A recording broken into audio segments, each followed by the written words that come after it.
तर आज आपण जाणार आहोत नॅचरल कोरल ब्रिज बघायला। नमस्कार, मी Gauri Patil and welcome to Andaman travel series. तर सकाळीच आम्ही स्वराज द्वीपवरून क्रूजने शहीद द्वीपला आलो, त्यानंतर हॉटेलवर चेक इन केलं आणि लगेचच लक्ष्मणपूर बीचला निघालो। तर लक्ष्मणपूर बीच हा जगातील बाकी समुद्र किनाऱ्यांपेक्षा वेगळा आहे, कारण तिथे आपल्याला नॅचरल कोरल ब्रिज, वेगवेगळे समुद्री जीव, कोरल रीफ्स अशा सगळ्या गोष्टी बघायला मिळतात।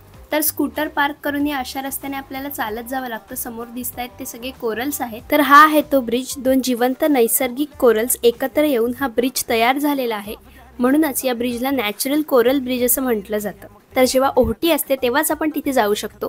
एकदा की भरती येऊन गेली की त्यानंतर तिकडे जे डबके आहेत त्या डबक्यांमध्ये वेगवेगळे समुद्री जीव अडकतात आणि ते आपल्याला बघायला मिळतात आणि सोबतच हा नॅचरल कोरल ब्रिज पण बघायला मिळतो। तर इथे आम्हाला स्टारफिश, सी कुकुंबर, त्यानंतर ऑक्टोपस आणि वेगवेगळ्या रंगाचे मासे पण बघायला मिळाले। तर असा होता हा शहीद द्वीप बेटावरचा नॅचरल कोरल ब्रिज आणि तिथली बायोडायव्हर्सिटी।